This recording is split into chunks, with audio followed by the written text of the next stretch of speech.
The Silent Guardian. Silas Blackwood had been crossing off the mornings leading up to winter vacation for almost a month now. Only 20 more school bells at Oakhaven Vocational High, and he could finally leave the everyday torment that his 11th grade had sadly become.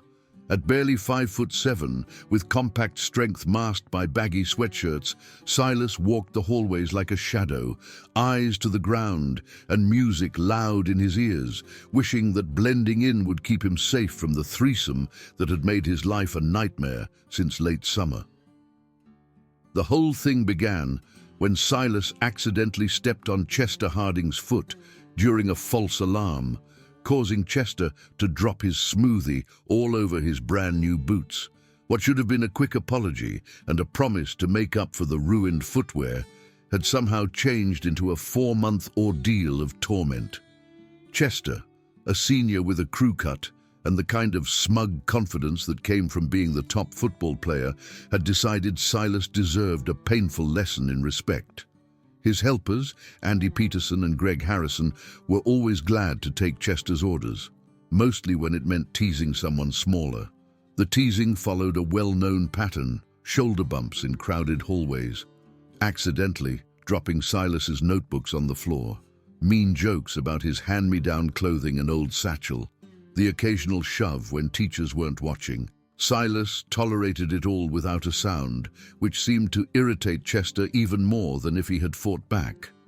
What Chester didn't understand was that Silas had spent the last 5 years practicing Aikido at his grandfather's dojo downtown. Every Monday and Wednesday after the final bell, while other kids were at the diner or playing games, Silas practiced on the mats, learning balance, focus, and the skill of making bigger opponents lose their own balance. His grandfather, Master Ito, a retired police officer, had taught him the meaning of self-control and when to use his skills. "Fighting should always be your very last choice, my boy," Master Ito would say after each training session. "However, if someone threatens your well-being, defend yourself. Remember, though, after you take action, everything will change." Silas kept those words in mind through each embarrassing meeting with Chester's gang. He'd learned to sense their emotions, foresee their actions, and most importantly, know when they were planning something bigger than their usual torment. Wednesday afternoon, November 7th. Silas knew things were different. Chester had been unusually quiet during third-period history, giving him dark stares from across the room. Andy kept smirking at him in the hallway between classes, that ugly smile that always meant trouble was coming. By afternoon time, Silas could sense the tension in the air, like the heavy air before a thunderstorm. He'd wanted to eat in the study hall as usual, but Mr. Henderson had closed it for a staff meeting. The tech room was closed for upgrades. Even the music room, his usual fallback, was being used by the choir rehearsing for their fall performance. Silas found himself heading toward the student parking area with his packed lunch, hoping to find a peaceful spot near the edge of the fence. The November wind was cold and biting, his breath making white puffs as he sat down on a cement barrier near the back fence. He'd barely started eating his sandwich when he heard footsteps crunching on the gravel behind him. "Well, look here, the loner is all by himself." Silas didn't need to turn to recognize Chester's voice, but he did anyway. The 3 seniors stood around 10 feet away, making a rough half-circle that blocked his way back toward the school building. Chester's hands were stuck deep in his varsity jacket, Andy was popping his knuckles, and Greg kept glancing around nervously, clearly not wanting to be a part of whatever they had planned. "We need to have a little chat, Blackwood," Chester went on, walking closer. "You've been showing me disrespect for months, walking around like you're better than everyone else, acting like you can just ignore me." Silas slowly stood, putting his lunch down on the cement barrier. His heart began to race, but his breathing stayed steady, just like Master Ito had taught him. He could feel his body shift into the relaxed but ready stance that had become natural after 5 years of practice. "I'm not wanting any trouble, Chester," Silas said quietly. "I just want to eat my lunch." Andy snickered, a nasty sound that echoed off the cars nearby. "Listen to him, Chester. He's not wanting any trouble. What a scared little rabbit." "That's the problem," Chester said, taking his hands from his pockets and wiggling his fingers. "You think you can just dodge everything. But today, you're going to be taught some respect." Silas looked around the parking area quickly. A few cars were parked here and there, but nobody else was in sight. Afternoon was only 25 minutes long, and most students stayed inside where it was warmer. He was truly alone with the three of them. "Look, I said I was sorry about your boots," Silas tried again. "I told you I would pay for new ones. What more do you want?" "I want you to know your place," Chester growled, walking another step forward. Now he was barely 5 feet away, close enough that Silas could see the rage burning in his dark eyes. "I'm sick of your attitude. Time for an attitude adjustment." That's when Silas saw Chester's shoulders tighten and his right hand clench into a fist. 5 years of training had taught him to read the small signs that came before an attack. Chester was ready to throw a punch, most likely aiming for his face to cause the most pain and humiliation. Time seemed to slow down as Chester's arm came forward in a wide, clumsy swing meant to hit Silas square in the face. Silas had seen this same punch countless times at the dojo, thrown by bigger, stronger people who depended on force over skill. His body acted without him thinking, muscle memory taking control.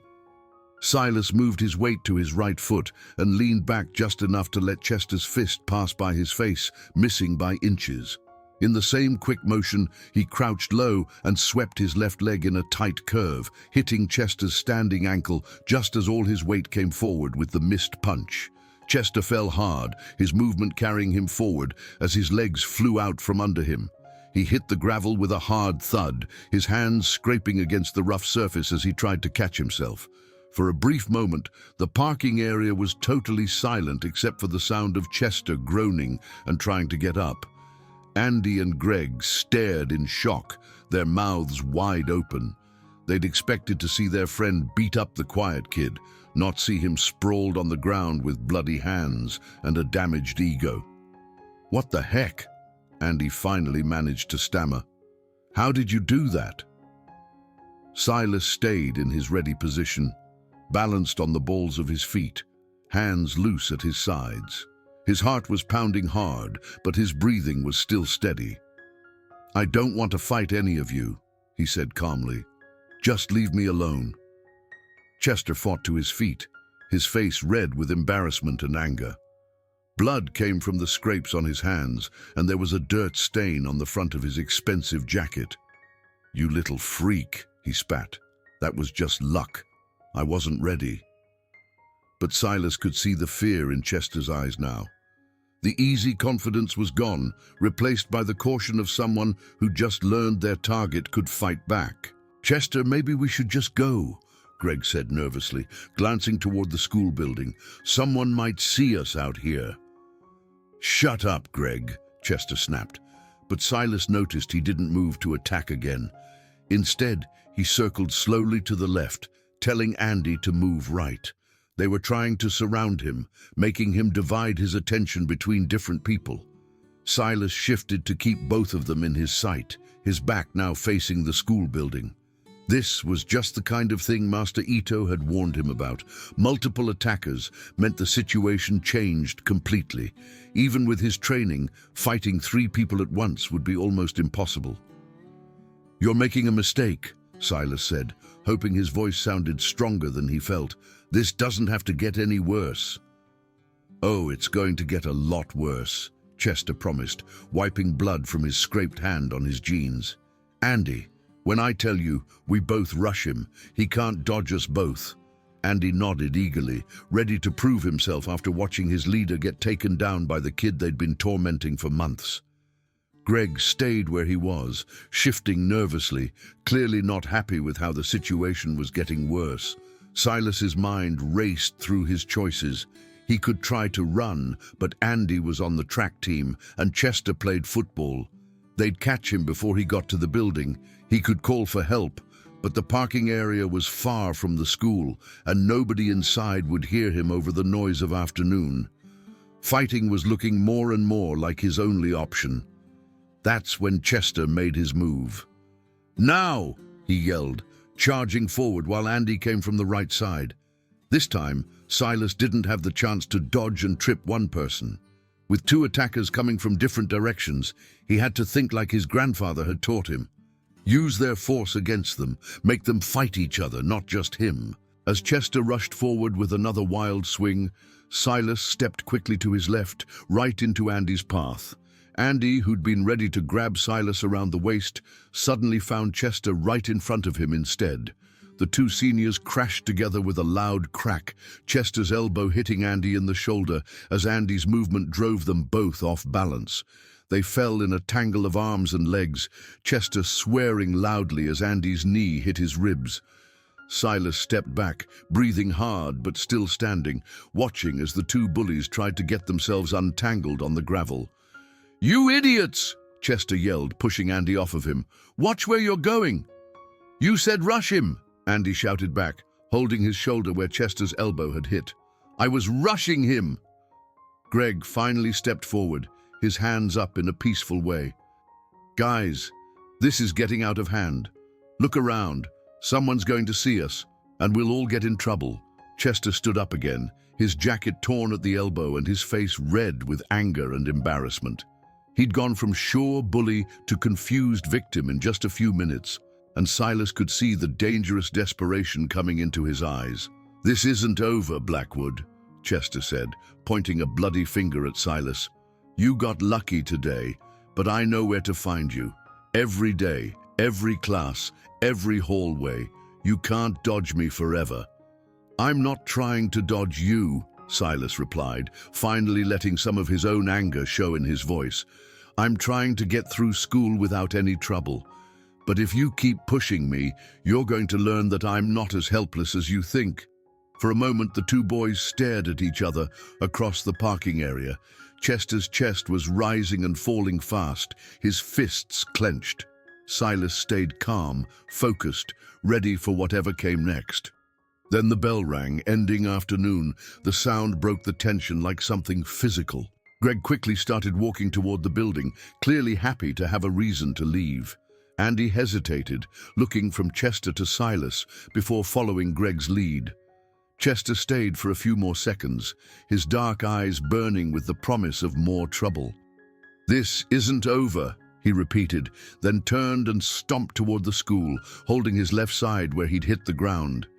Silas waited until all three were inside before he let himself relax.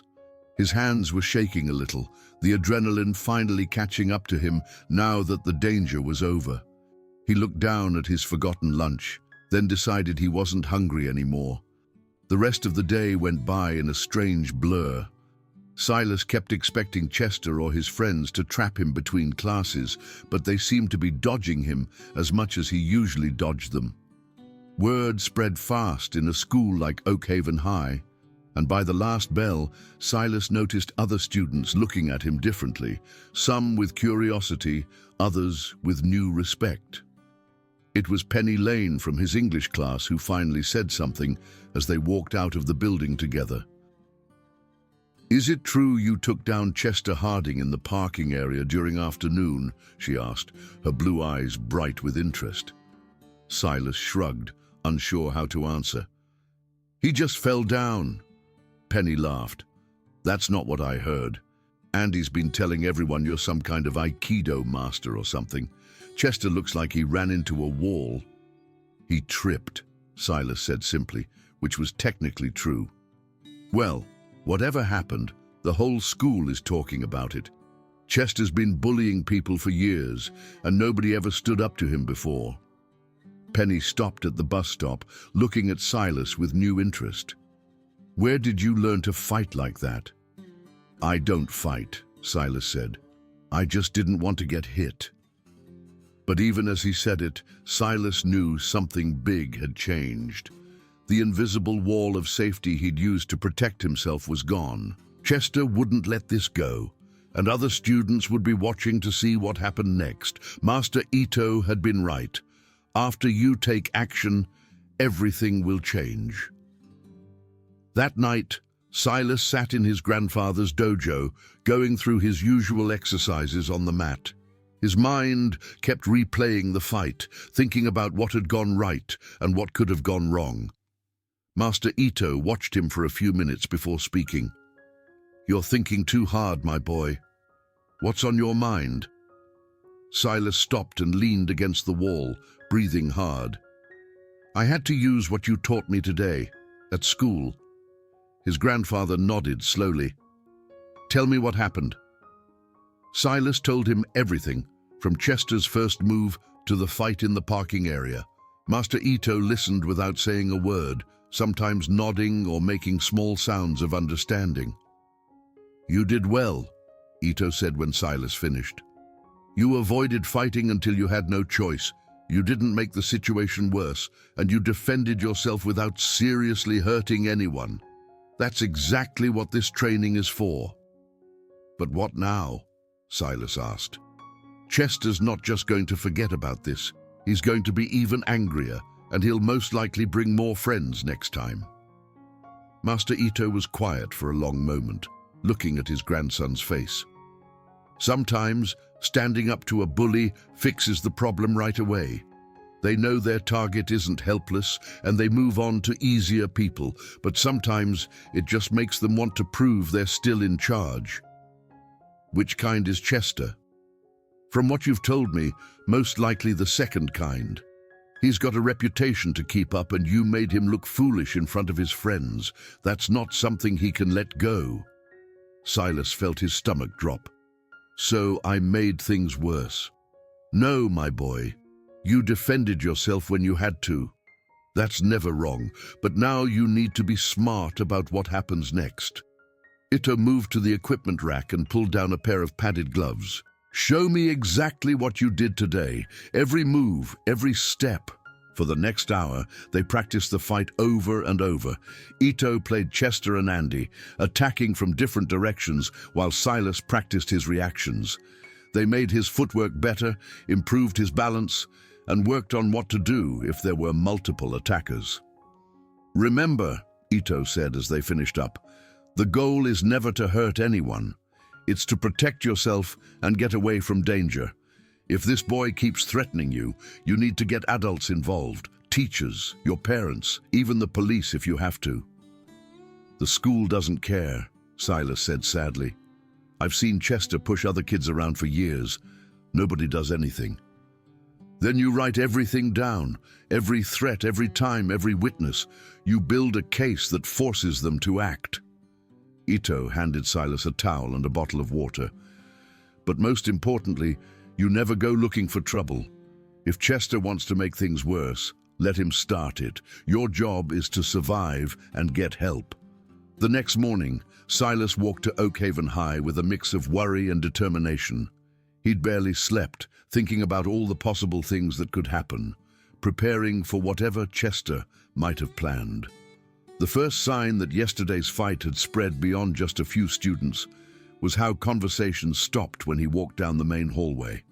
Groups of younger students pointed and whispered, while some of the older students looked at him with everything from curiosity to respect to clear anger. Silas got through first and second periods without anything happening, but he could feel the tension. Chester wasn't in history class, which was unusual. Andy kept giving him mean looks from across the room, but didn't come near him. It was during the time between classes before third period that Silas knew Chester had been planning something bigger than just a simple fight. He was walking toward his chemistry classroom when he saw a crowd forming near the main office. Students were gathered around something, pointing and laughing. As Silas got closer, he saw they were looking at his locker. Someone had written "Loser" across the metal in bright red paint. Below that, in smaller letters, was Friday 3:30 parking lot. Today was Thursday. Silas stared at the writing, his heart sinking. This wasn't just teasing anymore. Chester was making it public, turning their fight into a show.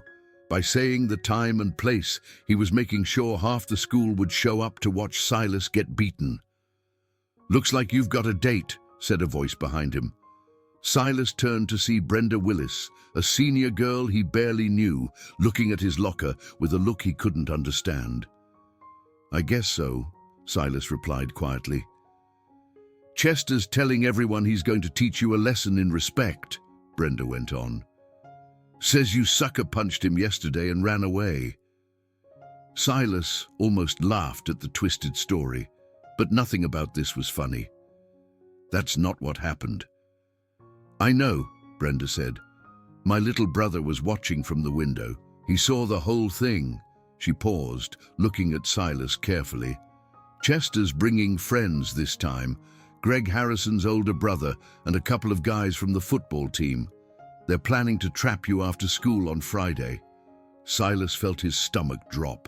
This had gotten way beyond anything he could handle alone.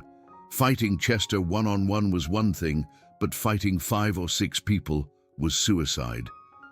"Why are you telling me this?" he asked. Brenda shrugged. "Because Chester's a jerk who's deserved this for years, and because my brother said you didn't even try to hurt him yesterday, just made him look stupid. That takes skill." Before Silas could say anything, she walked away, leaving him standing in front of his locker with a growing crowd of people watching. The rest of Thursday and all of Friday went by in a blur of whispers and looks. The writing was cleaned off his locker by the janitor, but the message had already spread through the school. Students Silas had never talked to were coming up to him in the hallways, some giving him support, others warning him that Chester was serious about Friday's fight. By Friday night, Silas felt like he was stuck in a nightmare he couldn't wake up from. He'd thought about talking to his parents, but they both worked long hours to make ends meet, and he didn't want to make them worry more. He thought about going to the school, but years of seeing them ignore bullying had made him think they'd just make things worse. That night he called Master Ito. "This has gone too far, my boy," Ito said after Silas told him everything. "You need adult help now. This isn't about defending yourself anymore.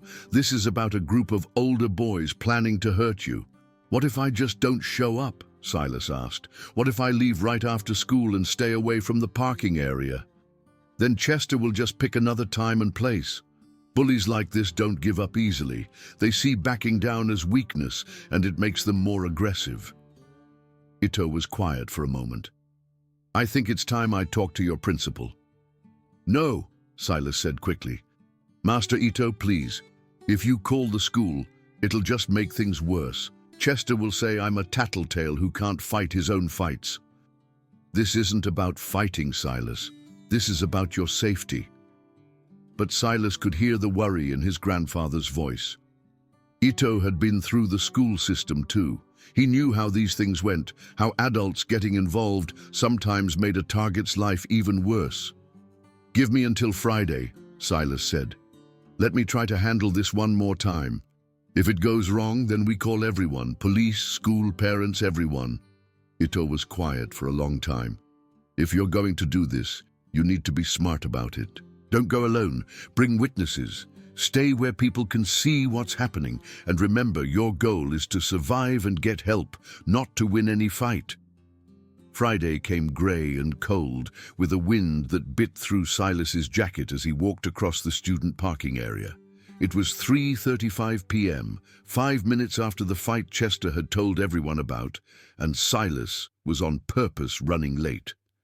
He'd spent the last hour in the library, doing homework and hoping Chester would get bored and leave.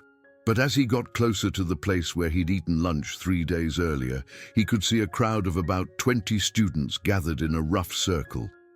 In the middle stood Chester, with 4 other boys Silas recognized from the football team. Chester had done what he said he would do and brought friends. The crowd moved apart as Silas walked closer, and he could feel everyone watching him. Some students had their phones out, ready to record whatever happened next.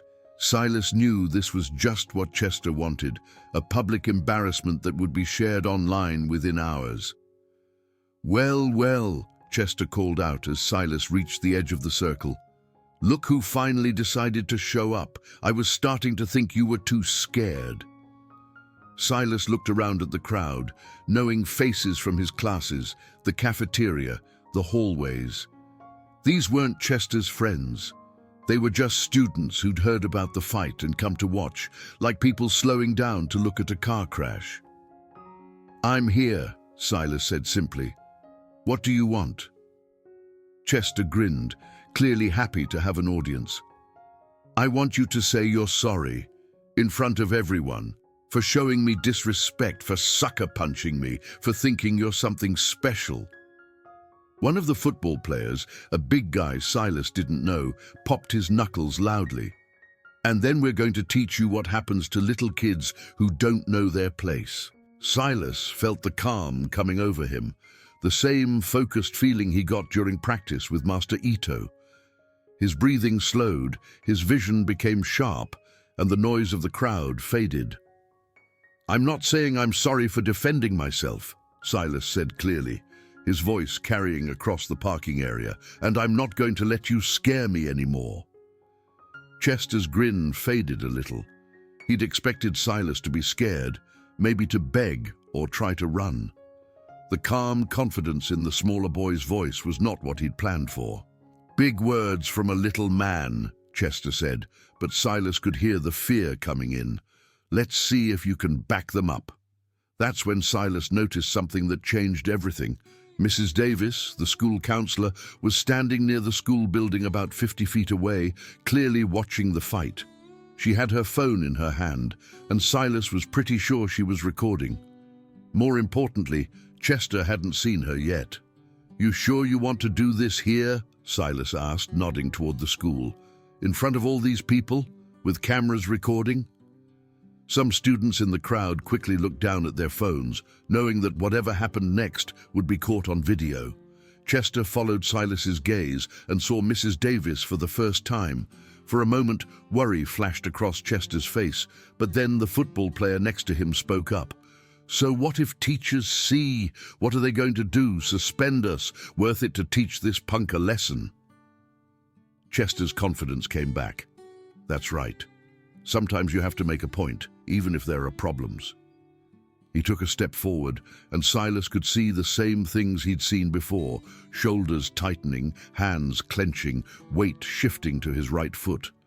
But this time, Chester wasn't alone. "All together," Chester said to his friends. "Rush him from all sides. He can't dodge everyone." Silas had a split second to decide what to do. He could try to fight 5 people and almost certainly lose, most likely getting badly hurt. He could run, but they'd catch him before he got to safety. Or he could hope that Master Ito was right about needing adult help sometimes. "Mrs. Davis!" Silas yelled as loud as he could, his voice echoing across the parking area. "Call security! Call the police!" The counselor quickly raised her phone and started dialing, moving fast toward the main building. Chester cursed and charged forward, knowing he was running out of time, but fear made him clumsy, and his punch was even wilder than the one he'd thrown on Tuesday. Silas stepped aside easily and stuck out his foot, sending Chester sprawling on the gravel for the second time in 3 days. But this time, the other 4 attackers were right behind him. The big football player reached Silas first, throwing a punch that would have knocked him out if it had landed. Silas ducked under the punch and swept the boy's legs, using the same move that had worked on Chester. But while he was dealing with football player number 1, football player number 2 grabbed him from behind, wrapping his arms around Silas's chest and lifting him off the ground. "Hold him still!" Chester yelled, standing up with blood coming from his nose. Silas felt fear coming as the football player squeezed him tighter. This was the worst thing Master Ito had told him about, being held while other people took turns hitting him. But 5 years of Aikido had taught Silas how to deal with being grabbed from behind. He tucked his chin, grabbed the football player's wrists, and dropped his full weight while twisting to his right. The quick shift in force broke the hold and sent both boys falling to the ground. Silas rolled away and got to his feet. But now all 5 attackers were coming at him. The crowd had moved back, giving them more room, but also taking away any chance of escape. That's when the sirens started. "Mrs. Davis had called 911 instead of just school security because the first police car came speeding into the parking area with lights flashing and siren blaring. A second car came right behind it. The effect on Chester's gang was instant and big. The two football players who hadn't been knocked down quickly backed away, hands up. Greg Harrison, who hadn't wanted to be part of it to begin with, quickly started walking toward the school building. Chester stood in the middle of the circle, blood dripping from his nose, staring at the police cars with a look of disbelief. "This isn't over, Blackwood," he said, but his voice didn't sound sure anymore. "You can't hide behind cops forever." The first officer out of the car was a woman in her 30s with short brown hair and a look that made everyone in the crowd stand up straighter. "All right, everyone back up," she called out, looking around. "Who wants to tell me what's going on here?" For a moment, nobody said anything. Then Brenda Willis stepped forward from the crowd. "That boy there," she said, pointing to Silas, "was being threatened by those 5 guys. They surrounded him and were trying to beat him up. I saw the whole thing." "That's not true," Chester shouted. "He attacked me. He's been bothering me for weeks." The officer looked back and forth between Silas, standing alone with his clothes messy but unmarked, and Chester's group, 2 of whom had fresh scrapes and dirt on them. "Is that right?" she asked Silas. "You attacked 5 boys by yourself?" "No, ma'am," Silas replied. "They surrounded me and threatened me. I was defending myself." Mrs. Davis arrived at that moment, out of breath from running across the parking area. "Officer, I saw the whole thing from the building. These boys," she pointed to Chester's group, "were threatening this student. They had him surrounded. He was clearly defending himself." The second officer was now talking to students in the crowd, and Silas could hear similar stories being told. Chester had planned this fight, told everyone about it, and brought friends to beat up one smaller student. In 20 minutes, the situation had completely changed from what Chester had wanted. Instead of publicly embarrassing Silas, he found himself sitting in the back of a police car with his 4 friends, facing charges for fighting, planning a crime, and disturbing the peace. Silas told his story to the officers, then called his parents from the principal's office. His mother arrived within the hour, her face showing worry and pride. "Are you hurt, my love?" she asked, looking him over. "I'm fine, Mom, just upset." Principal Thompson, a tall man with white hair who looked like he'd rather be anywhere else, cleared his throat. "Mr. Blackwood, while we understand that you were defending yourself, fighting on school property is against our rules." Silas felt his heart drop. After everything, he was still going to be punished. But his mother stood up, her voice angry. "Excuse me? My son was attacked by 5 older boys, defended himself without hurting anyone badly, and you want to suspend him for fighting?" "Our policy is very clear," Thompson said. "Any student involved in a fight gets suspended." "Then I guess we'll be talking to our lawyer," Silas's mother replied, "and the school board, and most likely the news stations who would want to know how Oakhaven High handles bullying." Thompson's face changed. "Now, let's not be too fast. Maybe we can work something out. Mr. Blackwood has been a good student with no problems. Maybe we can say this is a special case." In the end, Silas got 1 day of in-school suspension, which was just a study hall in the library. Chester and his friends were suspended for 3 weeks and had to go to court. The fight had been recorded by students and Mrs. Davis, showing who had started the trouble. But the real change at Oakhaven High was hard to see. Word spread about how Silas had handled himself against 5 people, how he'd stayed calm, and how he'd outsmarted his attackers by calling for help at the right time. Other students who'd been bullied by Chester started coming up to Silas in the hallways, thanking him for standing up to the football player. Some asked where he'd learned to fight, and Silas found himself giving out Master Ito's dojo information to kids who wanted to learn how to defend themselves. Most importantly, the school finally made rules about bullying. Chester's public arrest had made them see that what they'd been doing before wasn't working. 3 weeks later, Silas was eating lunch in the cafeteria when Penny Lane sat down across from him. "So," she said with a smile, "I hear you're teaching a self-defense class at your grandfather's dojo now." Silas nodded. "Just basic stuff. How to stay away from trouble, how to get help, some simple things you can do if you have to defend yourself." "Can I join?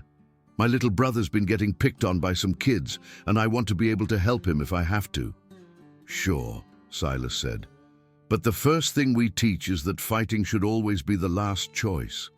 Penny laughed. "I think you proved that pretty well. Chester could have been seriously hurt if you'd wanted to hurt him.